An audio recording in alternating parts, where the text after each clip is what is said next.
Hi there, my name is Michelle. This is my channel, Guided Metanoia. So welcome. This reading is for Taurus. This is for June 2019. I am new to YouTube. I'm a certified holistic life coach, but I've been reading tarot since I was 13, and I have been studying astrology. That's a very, I've been reading tarot since I was 13, and I've been studying astrology for about half a decade now. And I just feel like I'm at a particular point in my own journey of transformation that I am ready to share my skills and abilities and give them to you, bestow my wisdom to you guys and help you on your journey of self-transformation. So throughout this reading, what I'm going to do is I'm going to use the beginning to go over your planetary and astral alignments. And then I am going to circle back to do some tarot. And then I will finish the reading with an oracle card from the Osho Zen tarot deck. And then you can come back and see me in mid-June. So let's see what's going on. I'm going to put the cards down and I want to take a look at your chart. Excuse me. It's true what they say. Your nose starts to itch the moment you start to do intuitive readings. So we have got Uranus in your first house. That is making very abrupt changes that are able to help build your sense of self. Uranus is the planet of electricity, and so he works like a bolt of lightning. You can hear the storm coming, but you don't know where the bolt of lightning will hit, but you know that lightning's in the air. And so I think the early degree placements of Taurians has already begun to feel that. And so there may be changes around it could even be as small as like the way that you wear your hair. It could be the way you do your makeup or the way that you're dressing. Self refers to the me, myself, and I, but it also refers to this sense of ego. And so when I think in that sense, I tend to think of the Tower card, which talks about these really abrupt experiences that kind of make you check your ego. And this transit will be in your first house for the next 7 years.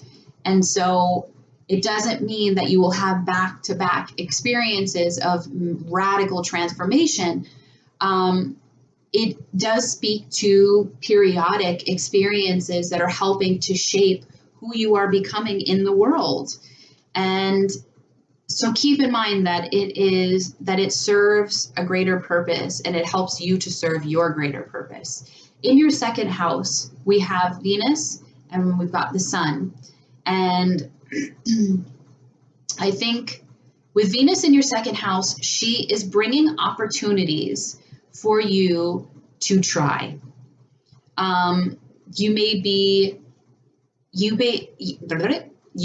making new connections. You may be meeting new people. You may be given new projects, and you may be given, excuse me. I don't know. I think the air is just really dry. The Aries reading was like this too. I'm really sorry.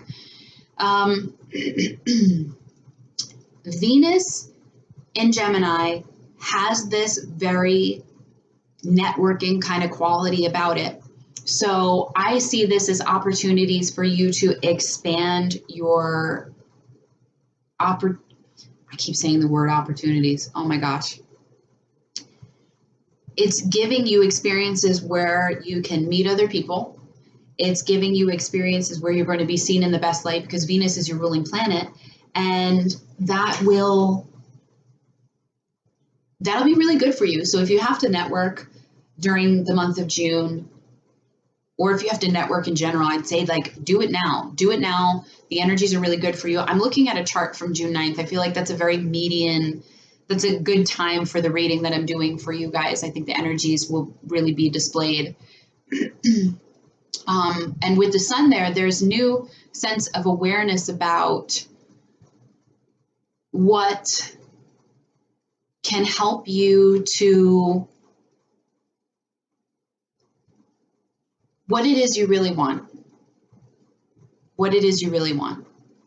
And I think you'll be able to connect with that in the most authentic of ways, because Venus is there for you. In your third house of communication, we have the North Node, we've got Mars, and we've got Mercury in sign of Cancer. So you have this very supportive, you have this very, the word that comes to mind is camaraderie. But I think people may be coming to you for things like advice, guidance, mentoring even. And because Mercury is there, it will lead to very instructional kind of conversations. And it will somehow stir something up inside of you that it may almost be like you give advice to someone that you know that you should be taking. And so you're like, I'm going to do, I said that they should do this thing, but I should really do this thing. And it's funny because I just had a conversation pretty recently with a Pisces, and I was helping her brainstorm a plan because I'm a life coach. And so part of our session was to do a mind mapping of all the things that she loves and all the things that bring her joy and excitement and things that she's really wanting to engage in, and put them in such a way and create a form and to do them. And it was about her blogging for the summer and sharing her experiences with, her fashion and her travels and connecting with her family. And I thought, why is it so easy for me to help somebody else do this, but I can't do this for me? And little did I know, just a few weeks later, I would be here and I'd be putting together my own channel and drafting my own ideas and bringing them into creation. So I get the sense that in conversations with other people, you'll be inclined to want to take your own advice. So if in the third house, it does speak to a very important motherly-like figure that is going to come in and influence the dynamics in which you communicate. This person may be talking to you about certain things, but there's an influential mother figure that's floating in the ether around you. And so I would say, see what that person has to say to you. In the fourth house of home and family, there's no particular transits that are creating new energies, new shifts. So things are laying low. Same thing for your fifth house, sixth house, seventh house.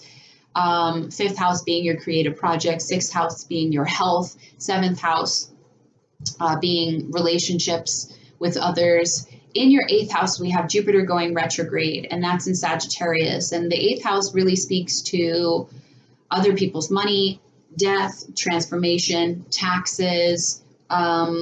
It is ruled by Scorpio, which is your opposing sign. And so there is this strong push and pull in this particular area. But with Jupiter comes to bring many blessings. So if things are having to end, if a sequence of endings is occurring, it is only meant to bring about something new and beautiful and prosperous for you.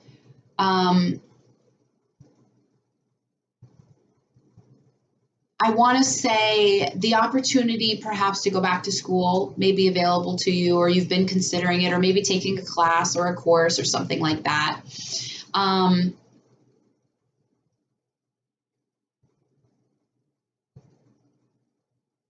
What else? What else do I see here, Sagittarius? You may be wanting to take,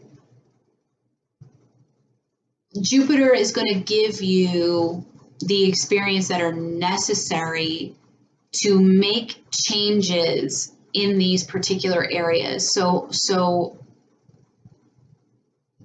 you could have a spouse that may be getting a different job, or maybe creating a new source of income. Taxes, if you paid your taxes, something might have happened and you might have overpaid and you get money back, kind of thing. But Jupiter is there, and it's going to really sort of exacerbate things. And so things can look much bigger than the way they end up unfolding, if that makes any sense. In your ninth house, yes. Ninth house speaks to, well, ninth house is ruled by Sagittarius, so that is that higher learning, that is the sense of philosophy. It speaks to your connection with the divine and your faith. You have some really heavy hitters there. First of all, the South Node is there. Saturn is there. Pluto is there. There is this strong, masculine, controlling, assertive, disciplinarian quality that's going on in the ninth house. Perhaps you're developing a greater sense of certain fundamental principle engagements that you have with the larger picture of things. You may be stepping into your faith in a way that you haven't before. I mean, when I see these placements, I really think of the Hierophant card, which talks about this very traditional formed approach at faith. And I wonder if it will come out in your cards. But Pluto is the planet of transformation and is going to deconstruct a lot of things so that Saturn can come in and make a very regimented way about you continuing to develop those particular areas, whether they be going back to school, learning new things, enhancing your skills, philosophical thinking, the way you ruminate about life, your existence, the existence of things, and then the connection to something much, much bigger than yourself. All of those things are being reworked. And so there could be themes around how your relationship with your father has developed your relationship to these things in these particular areas. Yeah, those are the things that tend to come to mind for me. Let's see, 10th house. I don't see anything in your 10th house that is going on in particular in terms of your career or your job or even your sense of life purpose in the world. The 11th house is experiencing Lilith and Neptune. So there may be people that come through in your groups or in your communities that don't have your best interests at heart. And with Neptune being there, it's kind of like maybe you didn't even know there was a mole. There might be a mole in the group somewhere and you don't know who it is and what to even make of that. But I try not to say stuff like that because that's like planting a very weird kind of seed. But that Neptune in Pisces in your 11th house is making it very difficult for you to connect with what your current intentions are. Remembering like what your dreams are. And I don't mean dreams like a dream-like state, although that's possible too. Your dreams may be very vivid. Your dream state may be very active with this particular transit. But what I mean in dreams, like in the dream of the potential of your future, that may be hard to solidify, it may be hard to put your finger on at this particular time. And that may be a little bit jarring because you're like, what am I working towards? I don't not even remember, but how come I'm not able to connect with that like I used to? And that's normal. That's normal for this kind of thing. I want to say like that Neptune in Pisces is a very wishy-washy kind of energy, like all in the feels, very emotional place. And I get like this feeling like, nope, I don't, not for me kind of thing. In your 12th house, Chiron is in Aries, and that is talking about healing your subconscious. And the subconscious is where we keep where we keep our secrets, where we keep the darker things about ourself and our experiences. And it also speaks to like our belief system is something that would be kept in the subconscious. And so there's a theme about a resurrection almost, and a very necessary resurrection of things, because you need to reshape who you are. And if you have beliefs that are preventing you from doing that, if you have beliefs of what you're capable of doing, those need to be rewritten. So that's what I see for you in terms of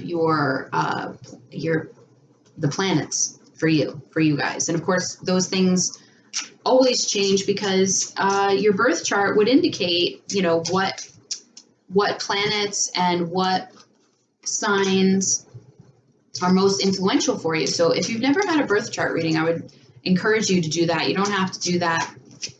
You don't have to do that with me. Gosh, the devil in reverse again. That just came up for the Aries reading. I don't know if you're dealing with an Aries. I see how it relates to you specifically, but if you're dealing with an Aries, they're dealing with the same kind of energy, and that's in their areas of career, their 10th house, their work and purpose, the devil in reverse. I think it's a good thing, but it's just,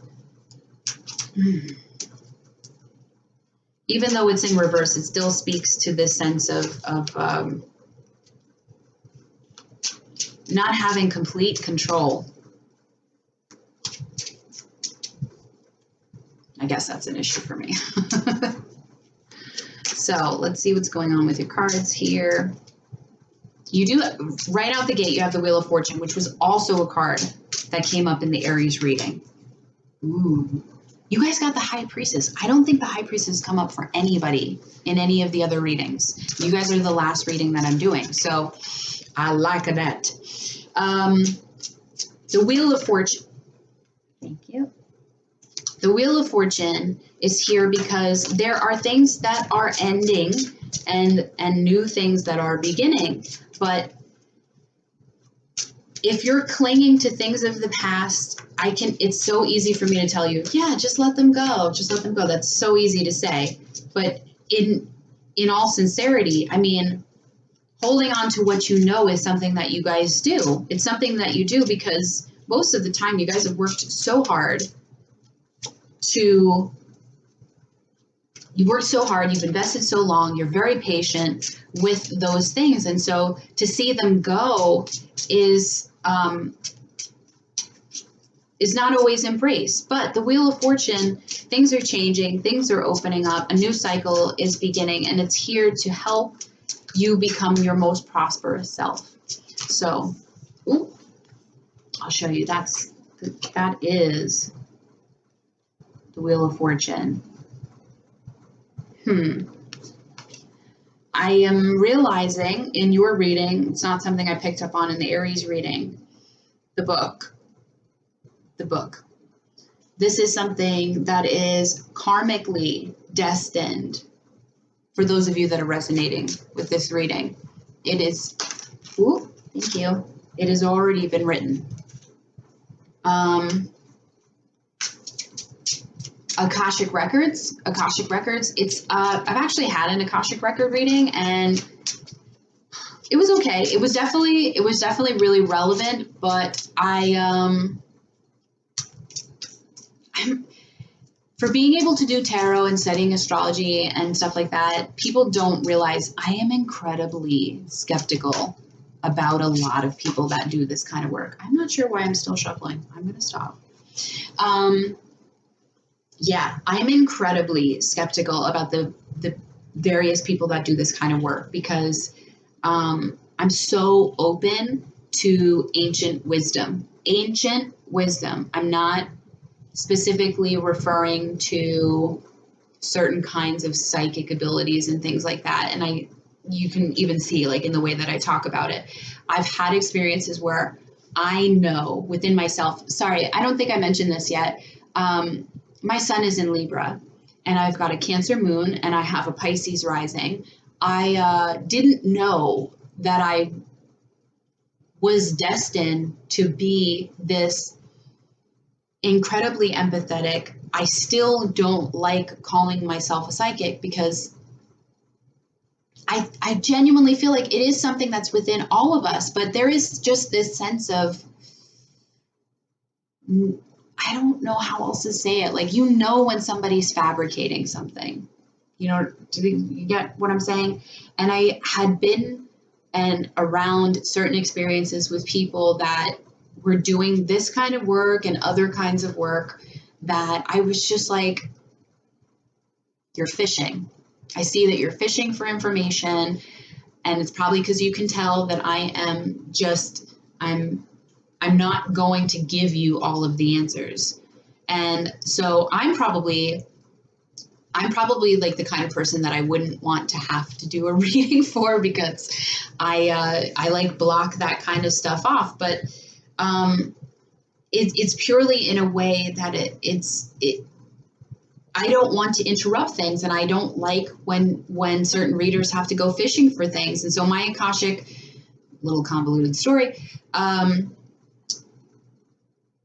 Akashic record reading was a little bit like that. I felt like the woman that was pulling my Akashic record was fishing for certain aspects of information, but what she ended up coming to at the end really resonated with me and for me, and is something that that I know my soul's journey is dealing with in this particular lifetime.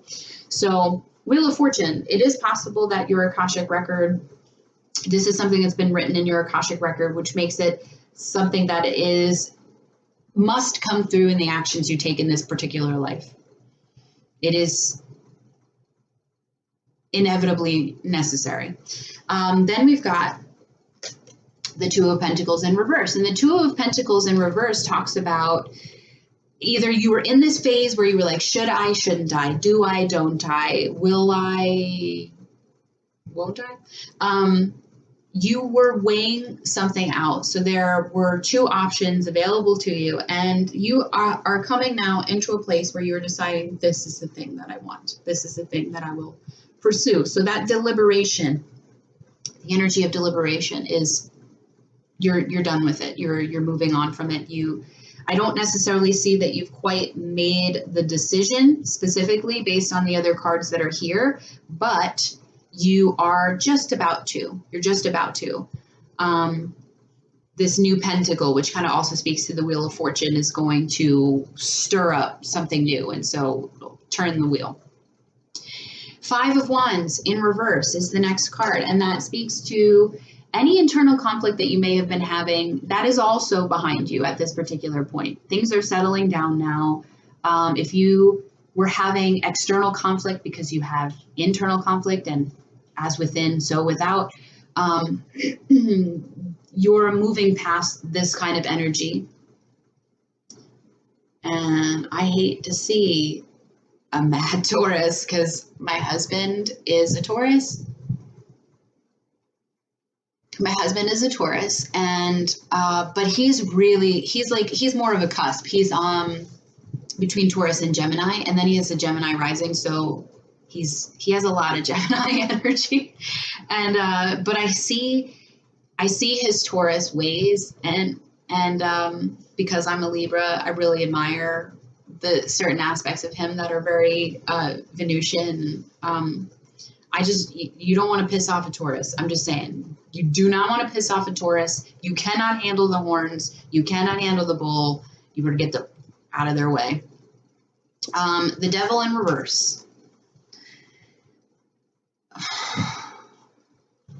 This is talking about that Saturn energy in Capricorn. It is. And so things are feeling very unstable, to say the least, but you are sort of overcoming and freeing yourself from the binds of things that have controlled you that you didn't control. Does that make sense? And I want to tell you, if you are being like, I don't know what you're talking about, I I get what you're saying, but I don't know what specifically. You will know because of the efforts that you make to understand what you need to control within you. And I know I've been saying that a lot, but that the devil in the upright, look where that pentacle is. It is right on that third eye, which is about the inner knowing, which is about your awareness, your conscious awareness. And it is where I just did a post on Instagram where I was talking about the trials and the revelations that the third house can bring. They're not representations of Gemini, by the way. I realize I'm probably going to get a lot of maybe slack for that because people are going to be like, no, Gemini is about duality and this isn't about duality. I'm not disputing that Gemini is about duality. Anyway, the devil talks about the lusts and desires of the body that we have yet to master and control. You're overcoming some of those things. You are learning how to maintain an inner control as opposed to being controlled by your vices. So I like this. But in terms of a routine and a sense of discipline, and those things may, which you guys are so good at that. Really. I mean, my husband's schedule, he works like clockwork and it's fantastic. I never realized how much I needed that until I started seeing him and dating him. And then I realized like, wow, as a Libra, like as this air sign, I take, that whole go with the flow thing. Like, it's not good for me. It's not good for me. It is in balance with a certain routine and knowing that freedom comes through discipline, and routine and structure. And so things may feel like they're lacking a particular structure that you would normally want or thrive within, but I see it in a good way, like new form, new shape, new discipline, new habits are being created. The ones that support your initiatives. Ooh, I feel like I got it on that one because in the Aries reading, it was just like, it's there, but it wasn't there. There was a lot of Neptune influencing that particular reading. King of Pentacles in reverse. It's not about you. I mean, it is, but it isn't. Like, these things are happening to make you stand in a very solid, wealthy, abundant, creator, which you already are, energy.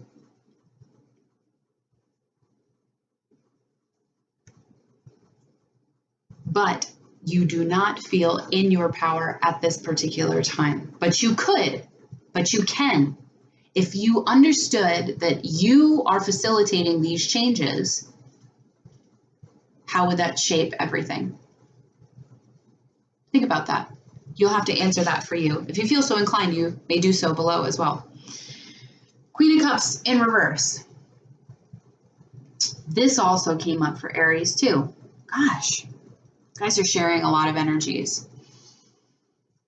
Probably because Chiron's in your 12th house, is in their first house. We're all sharing energies all the time.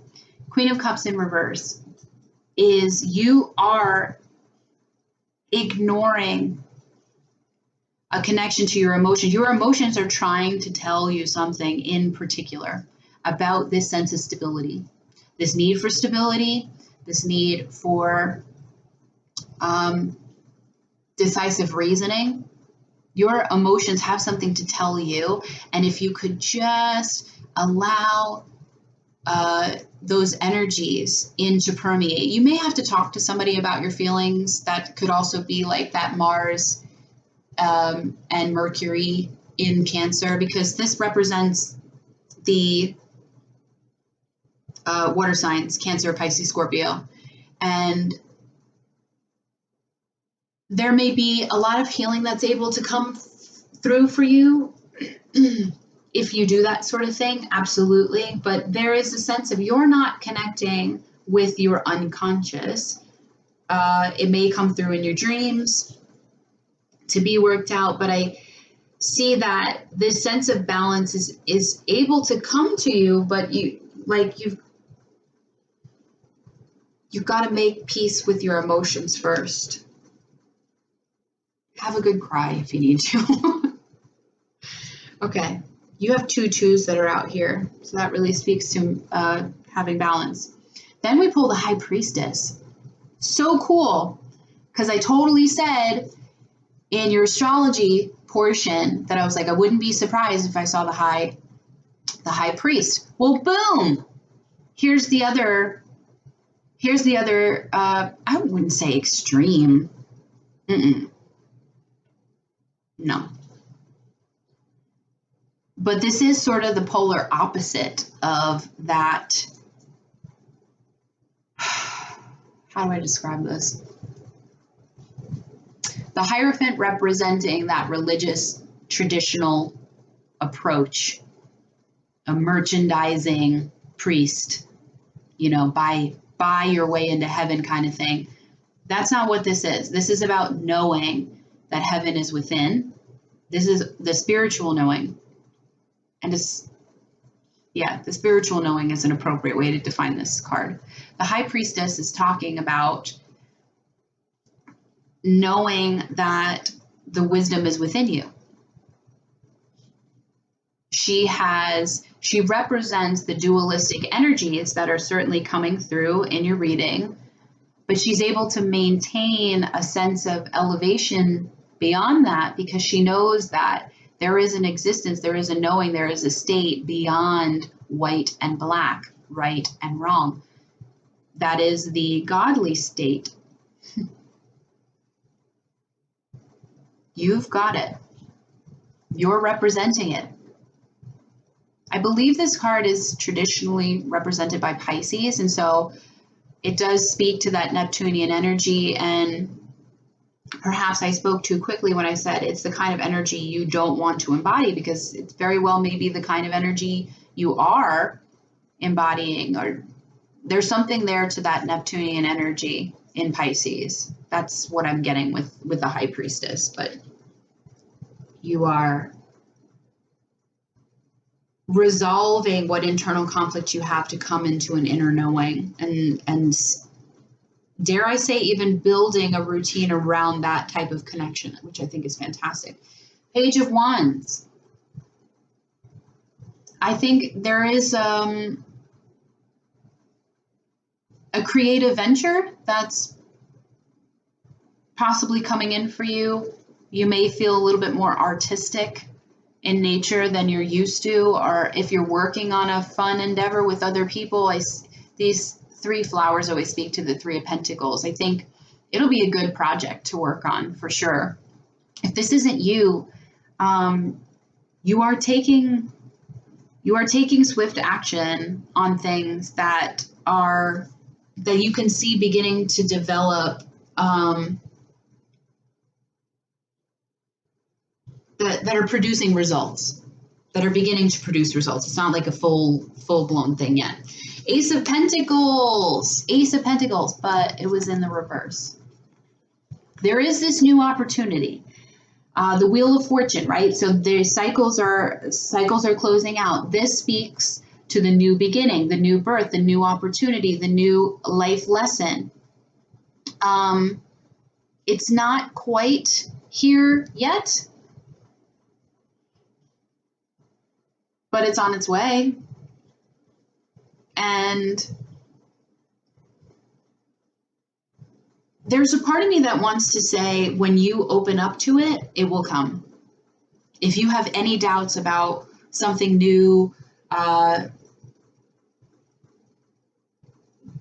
even doubt that new opportunities are available to you, you may be blocking this for yourself.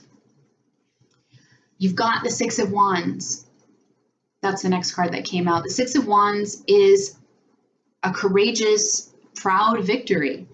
If you are overcoming certain things, this is fantastic. This is fantastic. Be proud, be confident. People are seeing you in this way, and it's admirable. It's admirable.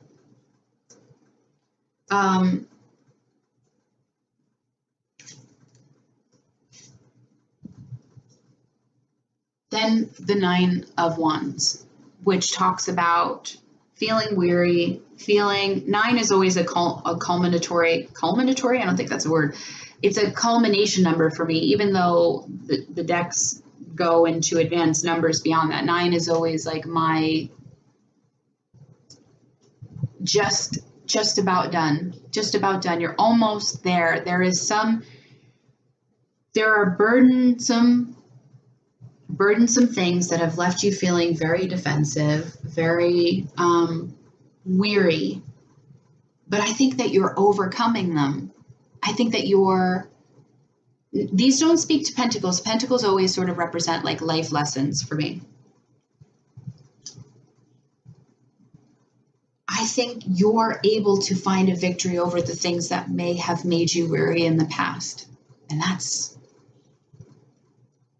creator energy right there. That's magician in the mix, turning lead into gold. Three of Cups. This is that mingling, networking, having fun with people, celebrating life, enjoying life. This is also about meeting other people who have also found this internal understanding, that internal grasp of their unconscious, because the water always represents the unconscious, and it being contained in the cup says I've got this relationship to it, that it's tangible in some way. I've got it contained in some kind of way. So even if you don't get all of it, you have some of it, and you're finding other people that kind of match you in your vibe, that feel the same way. But this is very much about going out, having a good time. You will feel confident in that particular space. You'll be seen in a beautiful light, because I have that Six of Wands, and she was peering up at the Three of Cups. If I don't like to say this, but I realize I have the potential to be reading for a lot of people. If there was a third party situation, there's something like you coming out on top to that. So I hope that you've enjoyed your readings. I want to say that this will probably, even though I plan to do mid-June readings, this reading still applies for the entire month of June. And so I even see you as ending the month at a party, at a celebration, at a picnic, at a networking type event, something like that. So, which is really fun, and it's awesome. And that's what Gemini season is all about, connecting with other people.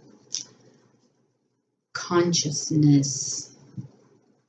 So, I'm sorry, this is the Osho Zen Tarot deck. I do not use the Osho Zen Tarot deck for any private readings. I purchased the deck specifically for me, but I'm willing to share it with you guys in this particular format.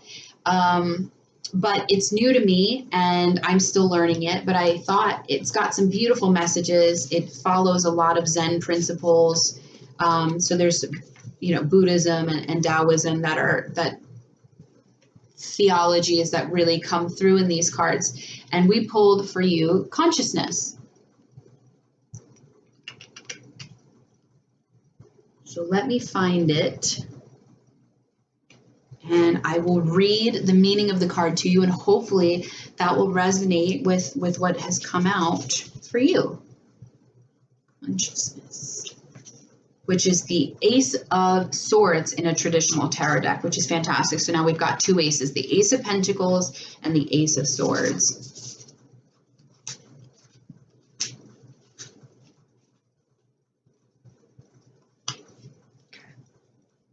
I'm going to try to hold it still. I don't know that I'll do it all that well. Most of the cards in this suit of the mind are either cartoon-like or troubled, because the influence of the mind in our lives is generally either ridiculous or oppressive. But this card of consciousness shows a vast Buddha figure He is so expansive. He has gone even beyond the stars and above. His head is pure emptiness. I don't know if you can see it like that. He represents the consciousness that is available to all who become a master of the mind, high priestess as well, and can use it as a servant and use it as the servant it's meant to be. When you choose this card, it means that there is a crystal clarity available right now, detached, rooted in the deep stillness that lies at the core of your being. There is no desire to understand from the perspective of the mind. The understanding you have now is existential. It's whole, in harmony with the pulse of life itself. I totally get that vibe. Accept this great gift and share it. Thank you, Taurus, for joining me for your reading. Please do like, share, subscribe if you would be so kind, and feel free to comment below where you're watching from. I'd love to connect and I'd love to grow this channel. So thank you again, and I will see you in mid-June for mid-June readings. Bye.